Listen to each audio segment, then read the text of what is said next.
Welcome to TOCHI Stories. Please don't forget to like, subscribe, and turn on post notification because it will mean the whole world to me. Now let's get right into the story. Brace yourself. The hall glistened with opulence, golden chandeliers, floral arrangements bursting with white orchids, and a live orchestra softly playing Vivaldi as guests settled into their velvet seats. It was the wedding society didn't see coming. Kaloo, the only daughter of the late construction mogul Chief Kaloo, marrying Chuka, a man whose name was still unfamiliar to the social pages. Eyes whispered silently. Who is he? Is he a foreign investor's son? No. I heard he used to sell roasted corn by the roadside. The rumors stirred louder than the orchestra. Amarachi walked in, radiant in a custom pearl-encrusted gown, arm linked with her aging father, who wore a forced smile. Though dignified, the elder man's eyes revealed a flicker of hesitation. He had his reasons. He had seen something in Chuka's eyes, something too hungry, too rehearsed to be real. Chuka, standing at the altar in an expensive ash-colored suit, beamed confidently. But beneath the smile was calculation.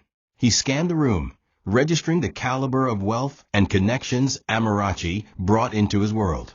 The ministers, judges, oil tycoons, senators, all seated because of her.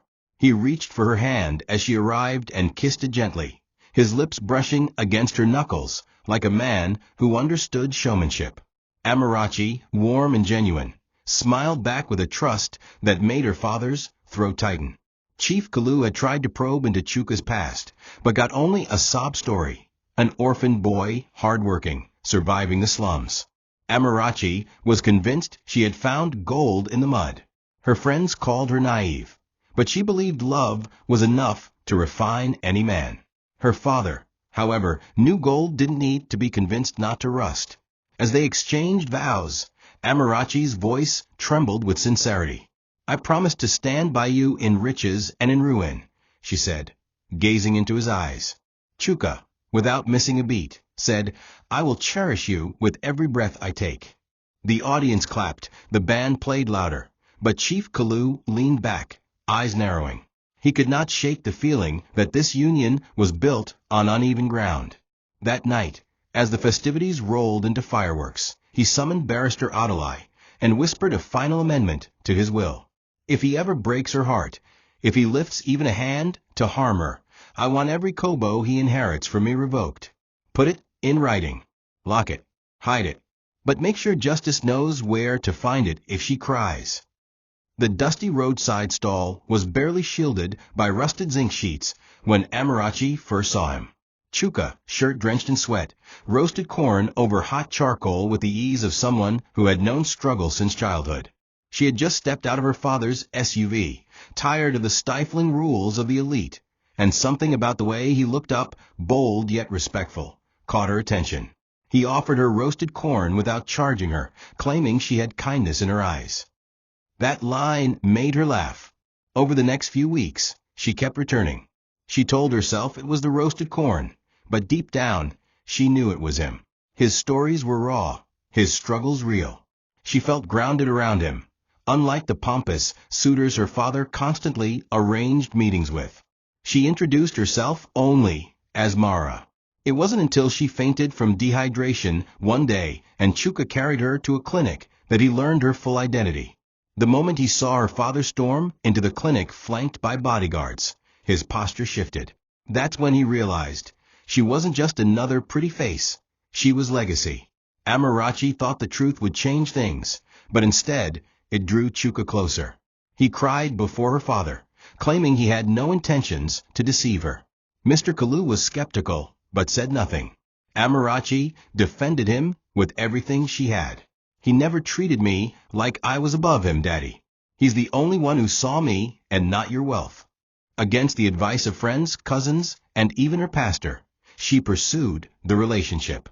She believed in second chances, in building dreams from scratch. Chief Kaloo eventually gave in, but with caution. He offered Chuka a job at his company, starting in logistics. Let's see how you handle responsibility before you marry my daughter, he warned. To everyone's surprise, Chuka excelled.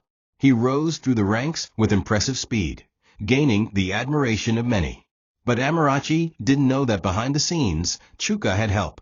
Not just from her, but from another source. He had already started an affair with one of the marketing assistants, using charm and blackmail to cover minor errors she uncovered. Slowly, ambition began to replace humility in his heart. But Amarachi remained blind to it. To her, he was still the struggling hawker who once protected her from an angry mob. She couldn't see the beast the city was awakening inside him. It was a rainy Thursday morning when Chief Kaloo slumped in his study, hands still gripping a letter he never got to finish. Amarachi found him. The grief shook her like a storm. The funeral became a national event. Politicians, celebrities, international investors all came to pay respects to the legend. Chuka, now Amarachi's husband, was placed beside her in the front row. Cameras flashed. He held her hand as she wept, but his eyes scanned the faces in the crowd. When the will was read days later, shock rippled through the extended family. Chuka had been appointed acting CEO of the company. In trust and honor of my daughter's marriage, the lawyer read. Amarachi, too heartbroken to care, clutched the portrait of her father, whispering, "Why didn't you tell me goodbye?" Behind the scenes, Barrister Adalai called Netchi aside. "Only we know the full truth," he whispered. "There's a conditional clause, buried in the appendix of the will. If Amarachi is betrayed, if she is harmed by her husband, all his rights vanish. Everything goes to her. But we can't act unless she provides proof." Netchi nodded solemnly. As the family estate reorganized itself, Chuka stepped into his new office like a man reborn. Gone was the hawker. He was now Mr. Obasai, CEO, husband to a billionaire's daughter, and public darling. But something changed in how he spoke to Amarachi. "Why are you still wearing those plain clothes?" he asked one evening, tossing her a shopping voucher. "You're my wife now. Look the part." Amarachi laughed softly, thinking he was just adjusting to the pressure. But the man she married was slowly fading. As Chuka grew more powerful, his appetite followed. He fired senior staff he once admired, replaced board members with loyalists, and began making unilateral decisions. Amarachi confronted him gently. "This isn't how Daddy led," she said. "You're changing, Chuka." He shrugged. "Your father's gone. It's our turn now." Meanwhile, the whispers of a woman named Genevieve began to surface. Her name appeared on event guest lists, her face beside Chuka's in blurry blog photos, always coincidental. Amarachi heard the rumors but chose silence. She believed in her vows. But in the shadows, Netchi watched closely and began recording more than just receipts and chores. She began collecting the evidence that might one day activate the hidden clause that could restore balance. The inheritance Chuka claimed so proudly might just be borrowed time. The boardroom was packed, buzzing with anticipation for the launch of the company's new real estate arm. Amarachi had helped design the foundation plans herself, drawing inspiration from her father's old sketches. She arrived in a modest but elegant blue gown, her hair neatly braided and wrapped in a low bun.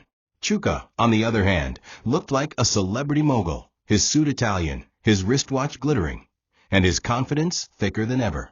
When Amarachi introduced herself to some new investors, she noticed a young woman walk in late, escorted to the VIP section by one of the coordinators. Everyone turned. Her beauty was impossible to ignore. Tall, caramel-toned, dressed in a wine-colored silk gown that clung to every curve, the woman turned heads instantly. She blew a kiss to the photographers before locking eyes with Chuka. And Chuka smiled back. Amarachi's breath caught for a second. It was subtle, but she saw it. That pause in his expression. The way his eyes lingered longer than normal. The way the woman smirked, like someone confident she held a secret. Amarachi leaned over and asked Chuka, "Do you know her?" He shook his head too quickly. "Probably one of those social media people. You know these influencers, always sneaking into events to get noticed." He forced a laugh, but Amarachi felt the crack.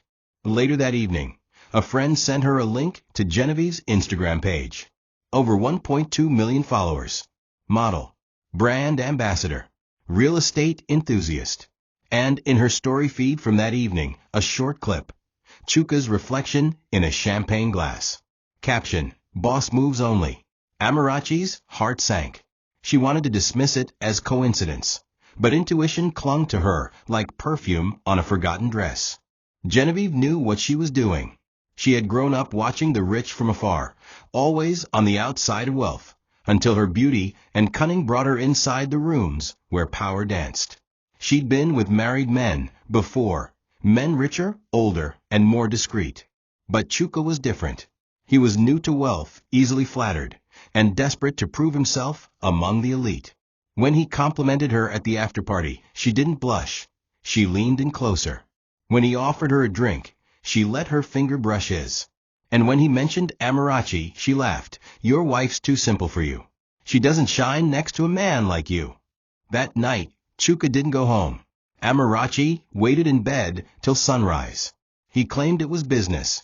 And for the first time since their wedding, she knew he was lying. It began slowly, like poison in clear water. Chuka stopped attending events with Amarachi, sending junior executives or PR managers instead. When asked why, he said she was more comfortable in the background. Amarachi noticed the shift. Their dinners became shorter. His phone always locked. His mood more irritable. He began dressing differently, no longer her favorite native attires, but silk shirts, gold chains, and shiny Italian loafers. He started surrounding himself with people who didn't know her, people who only saw him as Mr. CEO, and not Amarachi's husband. The house changed too. He fired the chef she had trained with love. We need a more modern kitchen staff, he said, hiring a French-trained cook who barely spoke Igbo. Even their bedroom became foreign. He added a TV above the bed, a bar cart, neon lights, and began sleeping facing away from her. Amarachi tried to reach him the only way she knew how, through peace. Let's go for a short trip, just us, she suggested one weekend. Chuka shook his head. Too much to do. This company isn't going to run itself. He was already spending weekends in hotels. Once, she called the receptionist at a conference center to ask if Mr. Obaisai was still checked in. The reply chilled her. He left this morning with his wife. Amarachi said nothing. That night, she served him dinner like nothing happened. She watched him eat, watched the way he looked over her shoulder, as if something shinier might be behind her. When she asked softly, Chuka, are you happy? He replied with a shrug, you should be asking if I'm successful. Happiness is a distraction. Meanwhile, Genevieve had become a regular feature at his meetings. She began giving marketing advice, suggesting influencers, and rebranding slogans. Amarachi once walked into a planning session and saw Genevieve sitting in her seat, flipping through the proposal Amarachi had written weeks earlier. When she confronted Chuka later, he waved her off. Genevieve understands how modern business works. Your ideas are too traditional. Your time is over, Mara. This is my era. Amarachi nodded silently. She didn't cry. Instead, she found Netchi in the kitchen later that night and whispered, I want to know everything that happens in this house. I want eyes in every room he walks into. Can you help me? Netchi, who had once raised Amarachi like her own, looked at her and said, I've been waiting for this moment. Let's begin. Netchi worked quietly, blending into the background as always, but now with intent. She dusted lamps with hidden GoPro lenses, placed micro-audio bugs behind framed family photos, and synced everything to a private drive Amarachi could access. Within days, the evidence poured in. Video clips of Chuka pacing the hallway with his shirt unbuttoned, Genevieve lounging on the living room couch, laughing and sipping from a wine glass. Conversations laced with flirtation, dismissive jokes about Amarachi, even mocking her simple taste in fashion. Chuka once said, sometimes I forget she's the daughter of a billionaire. She acts like a village girl with a Bible under her pillow. Genevieve laughed and said, soon, you'll forget her completely. Amarachi watched the footage at night, earbuds plugged in, fists clenched, eyes wide, not with sadness anymore, but with awakening. The betrayal stung, yes, but more than anything, it revealed who Chuka had become. He wasn't just cheating. He was erasing her, making her invisible in her own home, using her father's wealth to entertain a woman who knew nothing of her family's legacy. Amarachi sat alone in her father's study one afternoon, staring at his final photograph. "You saw this, didn't you?" she whispered. "That's why you buried justice in the will." She opened the drawer where her father used to keep his signed contracts, and found the locked black envelope Barrister Adlai had told her about. Inside was a copy of the inheritance clause, detailing that any proven act of betrayal or harm toward Amarachi would revoke Chuka's ownership of every asset gained through marriage. She took a deep breath and closed the drawer. The game had just changed. But Amarachi didn't confront Chuka, not yet. She wore a smile so convincing it confused him. She greeted Genevieve warmly the one time she ran into her at the mall. "You're very beautiful," Amarachi said with quiet poise. Genevieve smiled smugly, replying, "Thank you. I get that a lot." Amarachi replied with a slow nod, "Just remember, beauty doesn't protect you from karma." That night, she rewrote her will, removed Chuka's name from her medical proxy, and began quietly transferring portions of her private assets into secure family trusts. Chuka, meanwhile, was plotting something else entirely. He had asked the new chef about Amarachi's favorite dish. "Egusi soup and pounded yam," the chef replied. Chuka smiled and whispered to Genevieve, "Let's give her a final feast to remember." What he didn't know was, the house was already watching, and so was fate. It started as a whisper over red wine in a dimly lit penthouse suite, the type of place that boasted glass walls, imported chandeliers, and a panoramic view of the city. Chuka swirled the wine glass in his hand, while Genevieve traced circles on his thigh. "You've come so far," she purred. "But she's still your chain, isn't she?" Chuka chuckled bitterly, staring out the window. "She's not the woman I thought she'd become. She's holding onto a past I want to forget." Genevieve leaned closer, brushing her lips against his neck. "Then set yourself free, darling. Power isn't just about what you have. It's about what you're willing to lose to keep it." Chuka hesitated. Even for him, the idea lingered like smoke, dangerous, intoxicating, irreversible. But Genevieve's words stayed. They burrowed like seeds of manipulation. "She doesn't deserve your empire," she added. "Let her go." Quietly. A week later, Chuka stood in the kitchen with their new chef, casually asking questions. "What's Amarachi's favorite dish again?" The chef smiled politely. "Egusi soup with goat meat. Pounded yam, soft like clouds." Chuka nodded, feigning nostalgia. "She's been under the weather. I want to surprise her." That evening, Genevieve met a man in a nondescript alley. He handed her a tiny vial filled with clear liquid. No taste, no color, just death. "A slow-acting toxin," he warned. "Painful but silent. Few hours after consumption, the heart seizes. It'll look like stress or cardiac failure. No mess." She paid in cash. That night, as Chuka stirred the steaming pot of egusi in the kitchen, his hands trembled slightly as he poured the contents of the vial into the pot. "To freedom," he muttered. Genevieve stood beside him, watching like a queen preparing her coronation. But Amarachi wasn't oblivious. For days, she had sensed something strange, the awkward silences, the stares between them, the way her favorite meals began appearing at odd times. She played along. When Chuka invited her to a private dinner at home, she smiled and agreed, then calmly told Netchi, "Bring the backup containers." While no one was looking, she scooped the exact meal into a separate container and left the poisoned dish untouched. An hour before dinner, she received a call from her cousin in Enugu. The young girl had collapsed from a sickle cell crisis. Amarachi stood at the foot of the stairs and informed Chuka, "I have to go. She's in the emergency room. I'll be back tomorrow." Chuka tried to mask his frustration, then said sweetly, "Take the food. You haven't eaten all day." Amarachi blinked, slowly. "You're right. Let me take along." She left with the container, but not to Enugu. Chuka paced the living room, jaw clenched, staring at the untouched plates on the dining table. "She took the food," he muttered. "It's done." Genevieve, lounging on the couch in a satin robe, blew smoke from her cigarette and smiled lazily. "Then it's only a matter of time." But Amarachi hadn't gone to Enugu. She was in a small hotel downtown with Netchi, the container still sealed. "Not yet," she whispered, locking it in a mini fridge. That night, she held her phone in one hand and stared at the hidden camera feed. The dining room, the living room, the kitchen. She watched as Chuka placed his suit jacket over the chair and poured himself wine. Genevieve danced barefoot in the kitchen, ladling food from the same pot that had nearly become her grave. They really believed I'd eat that, Amarachi whispered to herself, a fire quietly awakening in her chest. Genevieve insisted they toast to the beginning of our reign. They sat on the balcony with lit candles, wine glasses in hand, and the poisoned egusi soup served hot and spicy. Chuka raised his spoon first, eager to taste his imagined freedom. To a new chapter, he said. Genevieve laughed. To your empire. They ate greedily. The spices masked everything, flavor, texture, death.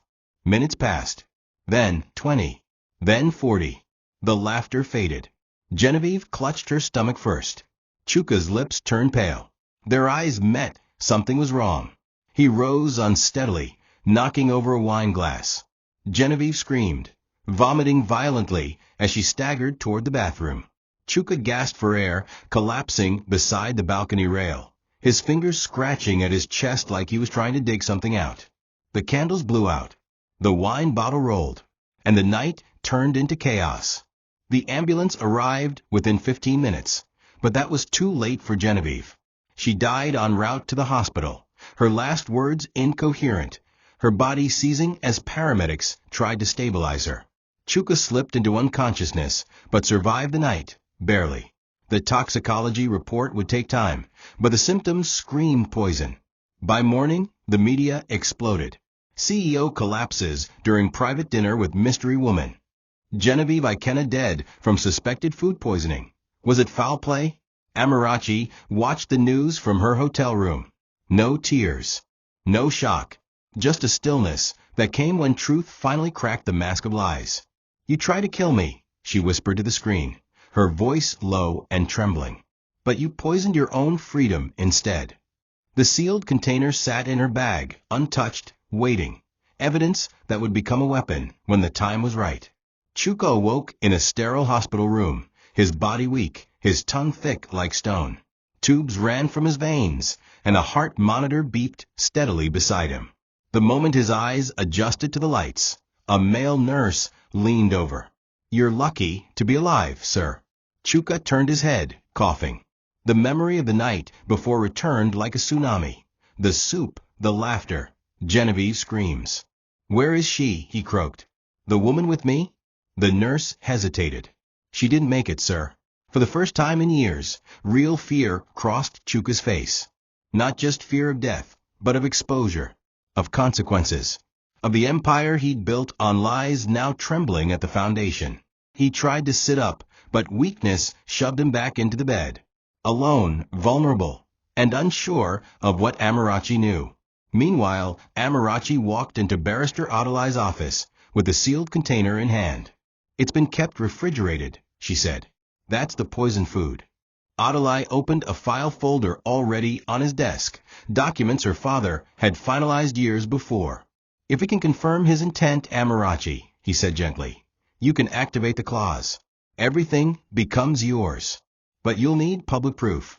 The board won't move on private testimony alone. Amarachi nodded. Then I'll show the world. She returned home that evening, calm as still water. She opened her father's study, untouched for months, and lit a small candle beside his portrait. You tried to warn me, she said softly. I heard you too late. But now, I will finish what you began. In her hands, she held not just the container, but power. That same night, news blogs began receiving an anonymous tip, accompanied by grainy footage from a hidden dining room camera. It showed Genevieve and Chuka in the kitchen, whispering as he added something into the soup. The audio was low, but the gestures were damning. Headlines changed. Did CEO Chuka Obesai poison his wife? Mistress dead after meal meant for billionaire heiress. Social media turned into a courtroom of public opinion. Investors began to pull out. The board scheduled an emergency meeting. And from his hospital bed, Chuka watched everything unravel. He tried to call Amarachi. Her line rang once and disconnected. He messaged her. No reply.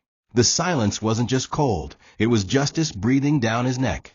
The man who tried to bury his wife's heart in a bowl of soup had unknowingly dug his own grave, and was now waiting to fall in.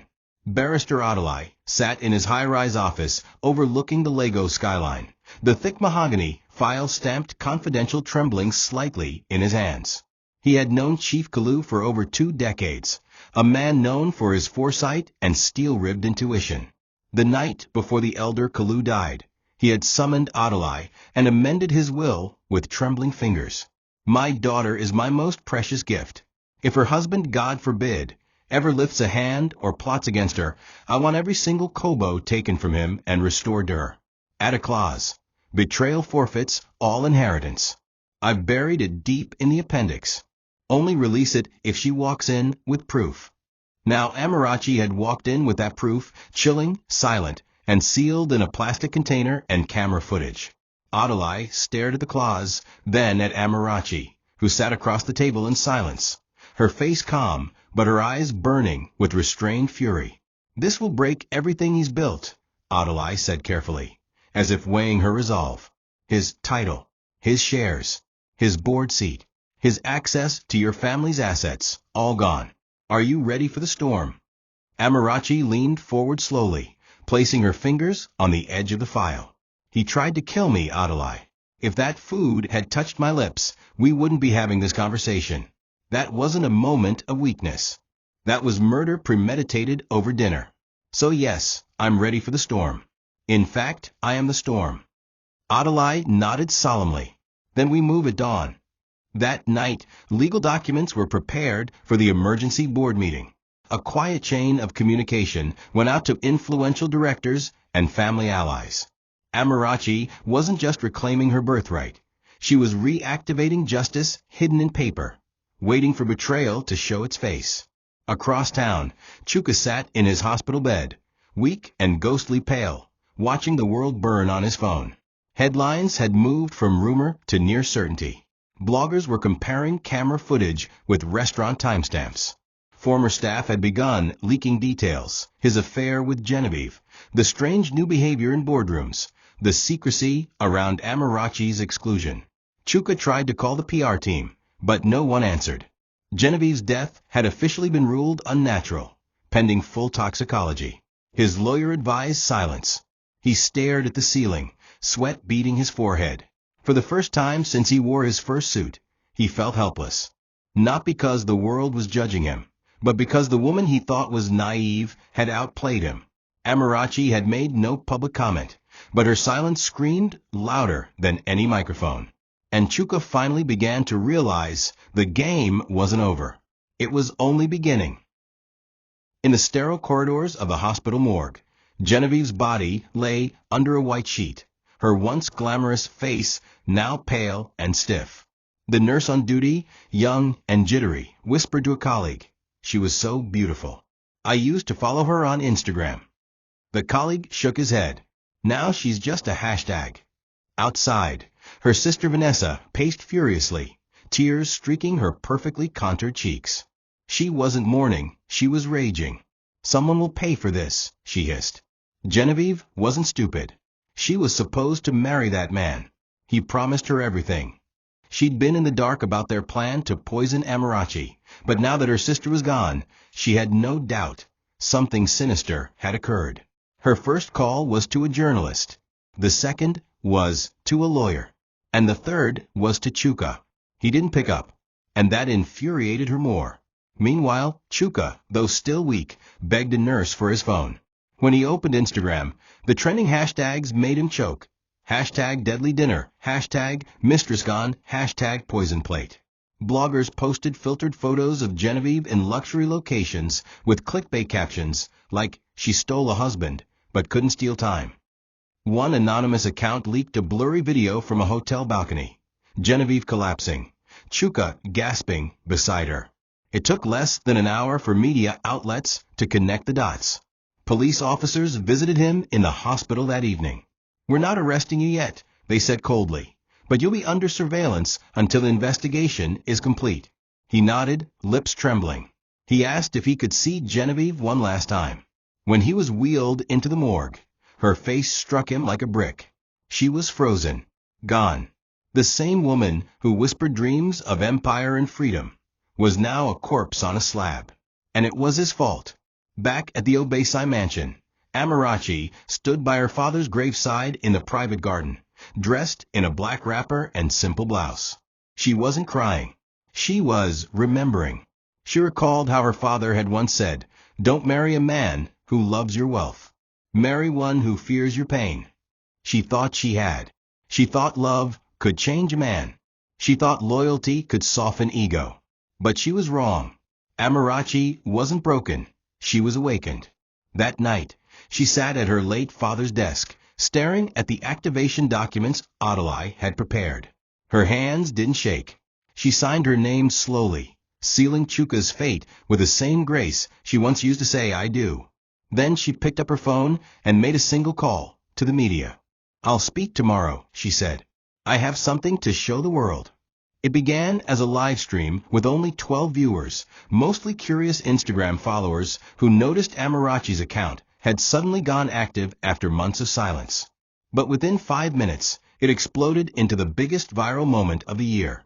There she was, Amarachi Obisai, seated in a quiet room with beige curtains behind her, dressed in a simple white gown, face bare, and voice steady.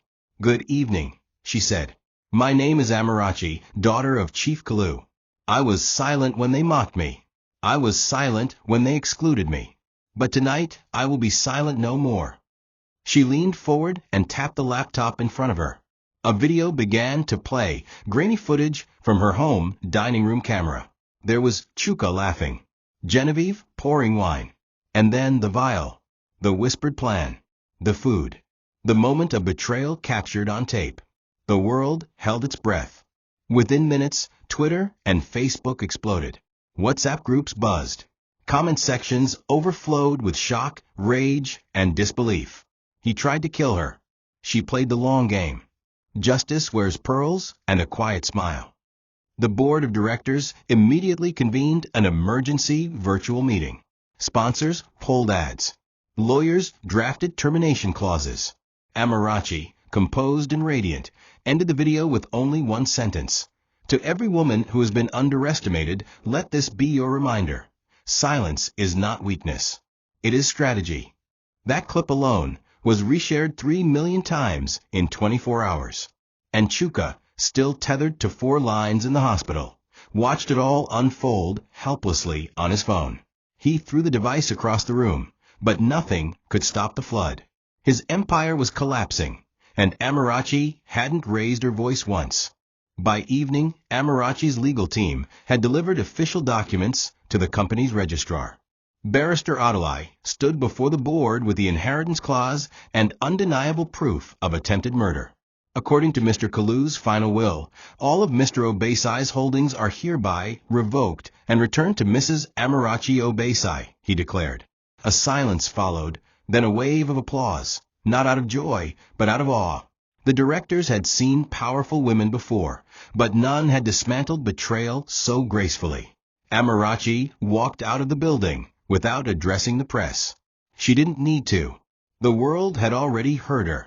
And that night, as she lay in bed beside an untouched tray of food, she whispered, "Let them taste what they cooked. I'm just getting started." The boardroom was unusually silent that morning. No clinks of coffee cups, no idle chatter between suits. The chairs were filled with men and women who had once ignored Amarachi's presence in corporate meetings, dismissing her as the quiet daughter of a dead tycoon. But today, they leaned forward with quiet reverence, awaiting the next witness called forward by Barrister Adalai.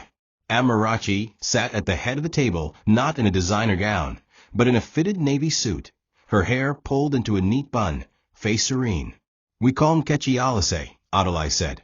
The door opened, and Netchi stepped in slowly, wearing a plain wrapper and blouse. Some board members frowned.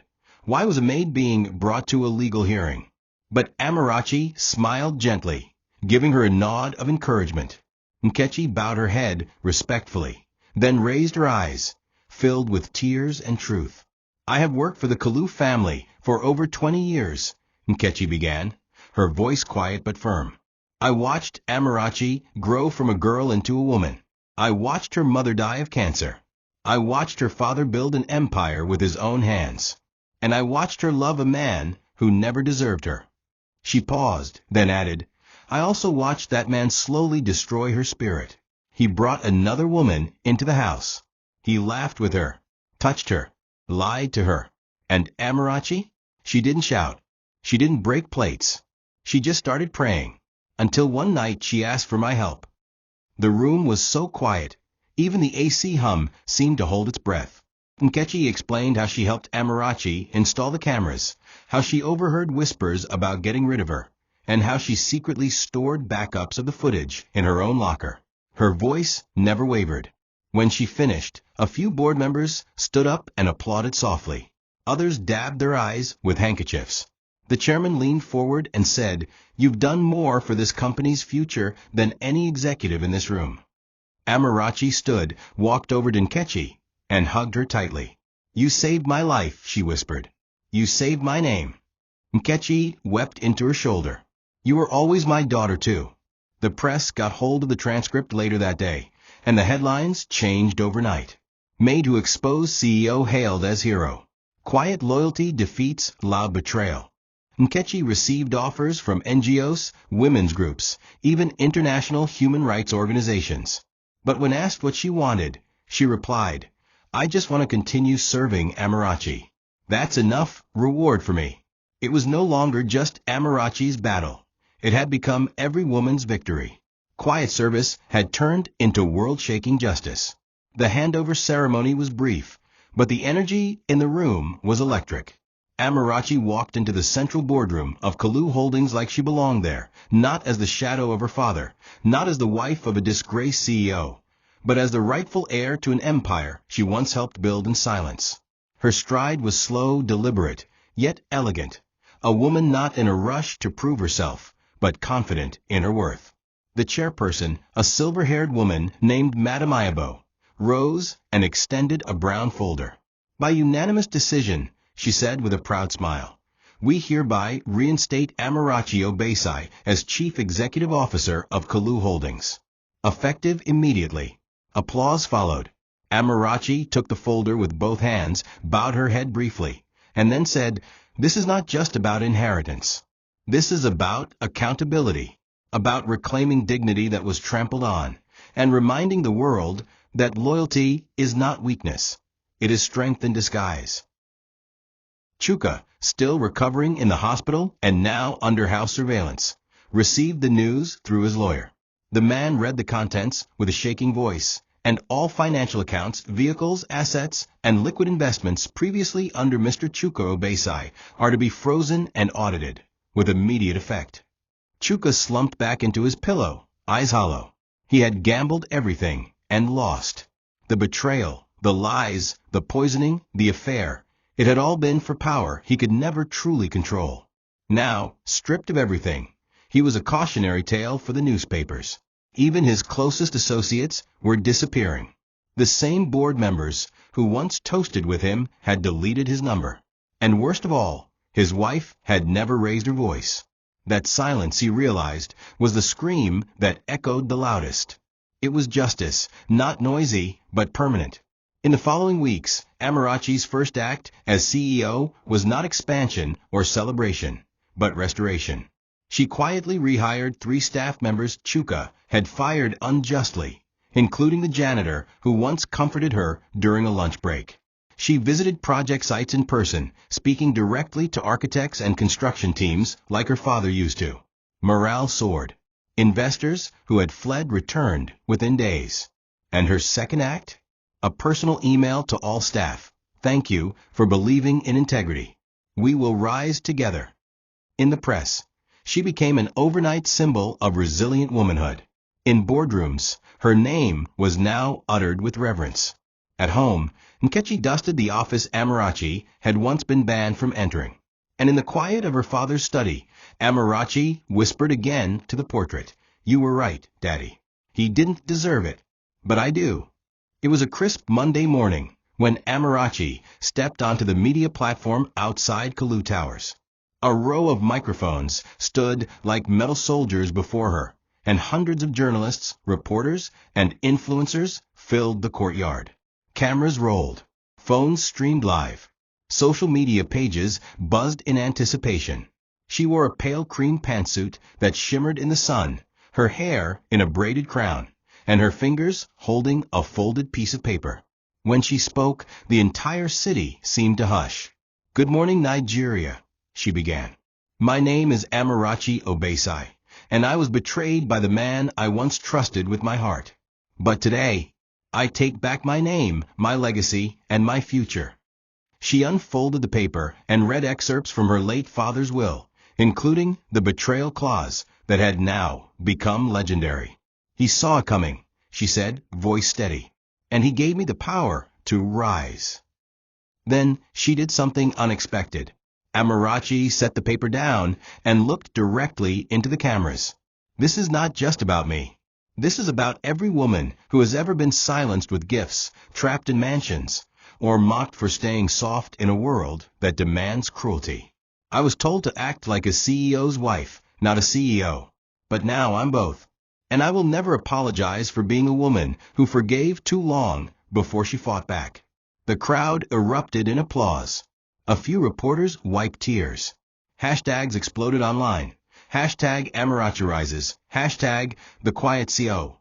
Hashtag from silence to strength. She thanked her legal team, her staff, and lastly, Netchi.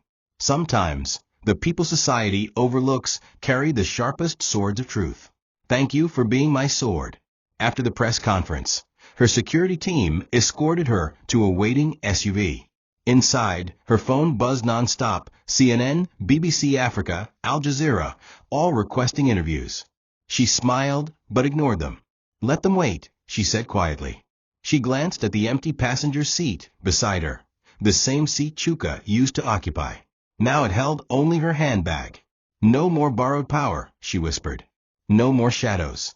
And as the car drove off through the gates of Kaloo Holdings, Amarachi looked at her reflection in the window and saw not a betrayed wife, not a pawn in another man's game, but a queen who had taken back her crown without lifting a sword. Just a spoon, a secret, and the truth. The press had barely cooled from Amarachi's conference when a new storm erupted, one that clawed its way through gossip blogs and mainstream headlines like wildfire. Genevieve's younger sister, Vanessa, arrived from South Africa with fury in her voice and legal documents in hand. Tall like her late sister, but more militant in demeanor, Vanessa was not just a grieving sibling. She was a woman with a vendetta. During an impromptu press address at the Hilton Ballroom, she stood in front of flashing cameras and declared, "My sister died under suspicious circumstances."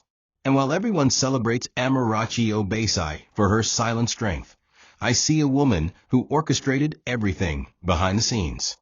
Her words stunned reporters. She had motive, power, and access. Amarachi is not a victim. She's a very smart villain, and I will prove it. Vanessa's accusations sent shockwaves through public discourse. People who once praised Amarachi's poise now began asking questions. Could she have swapped the food on purpose? Why did she have surveillance already in place? Was Genevieve set up? Talk shows debated her strategy. Legal analysts questioned timelines. Vanessa had also filed a defamation suit and a wrongful death claim against Amarachi, seeking 500 million Nigerian nairas in damages. Though clearly lacking direct proof, she weaponized ambiguity.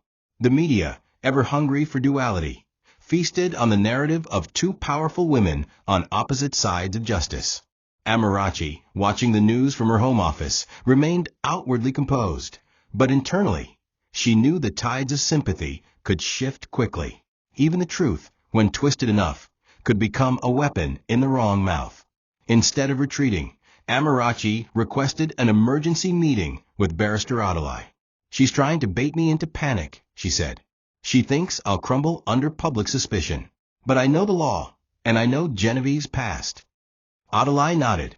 "Then we fight facts with facts." Amarachi and her legal team began pulling every record of Genevieve's involvement with Chuka: emails, texts, company logs, financial transfers, even security logs from hotel visits.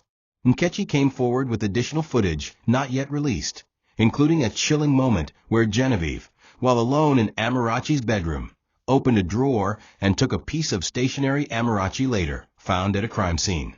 Adelaide smiled grimly. This isn't just defense. This is counterattack. The plan was clear. Wait for Vanessa to strike in court, then bury her in proof so deep she'd wish she never returned. Just as Amarachi's legal team finalized its counter-defense, an unexpected figure re-entered her life. Her estranged younger brother, Kaloo. He arrived unannounced at her home one rainy evening, soaked and trembling at the gates. The guards almost turned him away, but Netchi recognized him instantly. "It's Master Uche," she said, her father's son from his second wife. Amarachi hadn't spoken to Uche in nearly a decade, ever since he left for Europe after a family feud involving inheritance rumors and emotional estrangement. Now he stood before her, thinner, quieter, but carrying something heavy behind his eyes. "I didn't come for forgiveness," he said. "I came because I know what Genevieve was doing to you, and to Chuka." Amarachi narrowed her eyes, uncertain whether to embrace or interrogate him. "Talk," she said. And he did. Uche revealed that during his time abroad, he had crossed paths with Genevieve in Paris at a fashion networking event years earlier. They became friends, briefly more, before he discovered her darker pursuits. She bragged about dating wealthy Nigerian men, about manipulating executives. She told me she had her eyes on someone powerful, someone married. She called him her jackpot. Uche said he brushed it off then, thinking it was just socialite boasting. But last year, Genevieve reached out again, this time needing money, and confessing she was involved with a fool who thinks he's smarter than his wife. That fool, of course, was Chuka.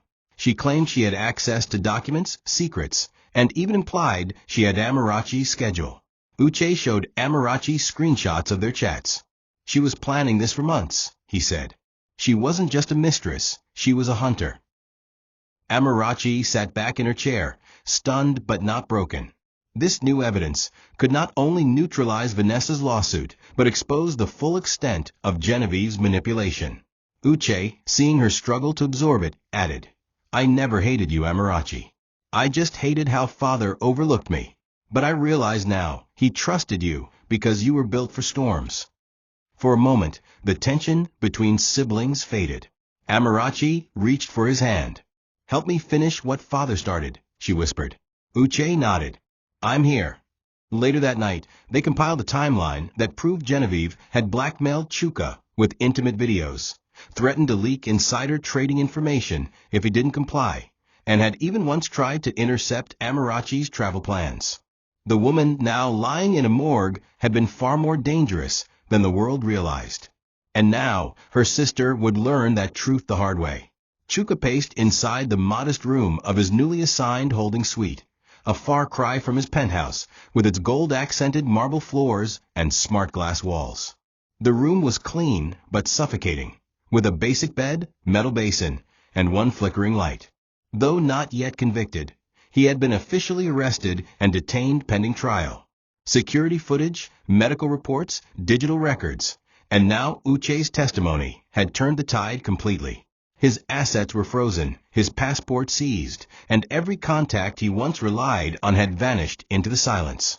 Even Genevieve's sister, Vanessa, had stopped responding after Amarachi's legal team sent her a cease and desist with 20 pages of irrefutable proof, including Genevieve's blackmail trail.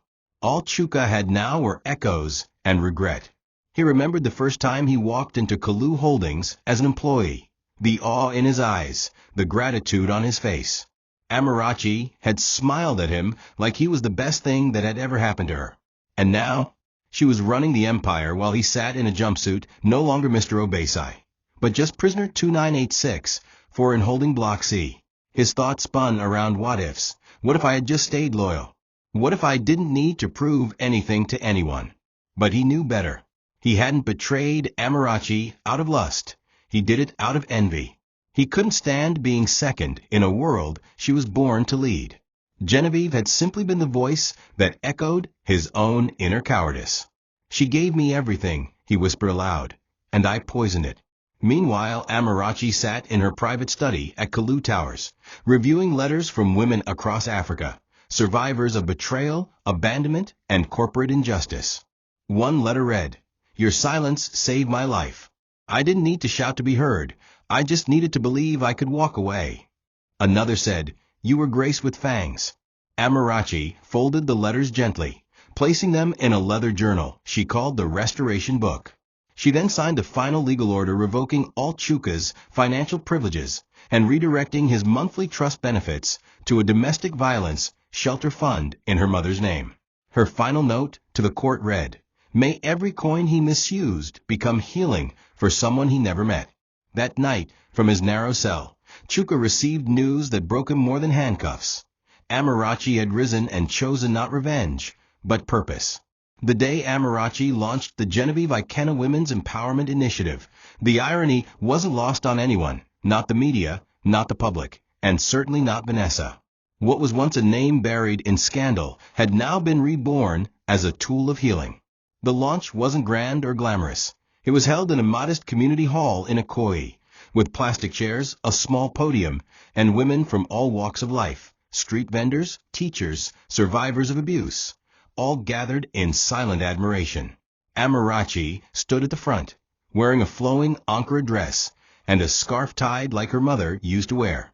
"We do not honor Genevieve for what she did," she began. "We honor what her death forced us to confront, that far too many women are trapped in dangerous partnerships because silence is their only currency." The applause that followed wasn't loud, it was firm, like a quiet thunder from hearts that knew pain. Amarachi introduced vocational training programs, mental health resources, microfinance opportunities, and legal aid funded by redirected assets once in Chuka's name. "His fall must not be wasted," she said. "The empire he tried to steal will now build women he once ignored." The press tried to spin it as a redemption campaign, but Amarachi made it clear, "This is not about redemption. I don't need the world to forgive me. I need it to listen." She turned to Netchi during the speech and held her hand. "To the woman who guarded me when I forgot how to guard myself, this is your legacy too." Netchi wept openly. Behind them, a giant banner read, "From pain, we rise." Vanessa Ikena never publicly retracted her lawsuit, but she quietly left the country days later, never responding to media requests again. Uche joined the board of the new foundation, not just as family, but as a man learning how to support female-led structures. Amarachi became a national symbol not of vengeance, but balance, the kind of woman who could burn a legacy and rebuild it in the same breath. In a televised interview on Channels TV, she was asked, "What would you say if Chuka could hear you right now?" She took a breath and answered, "I'd say, thank you for underestimating me. I needed the betrayal to discover the full fire inside me." The camera panned slowly on her face, steady, strong, not a hint of regret. She hadn't just survived betrayal. She had mastered it. And now, the world had to learn her name not as a wife scorned, but as a woman reborn. Months passed. Seasons changed. The media frenzy died down, and Amarachi slipped into a new rhythm, one not tied to boardrooms, betrayal, or scandal. She still ran Kaloo Holdings, but from a position of quiet power now, often delegating to rising women leaders across departments.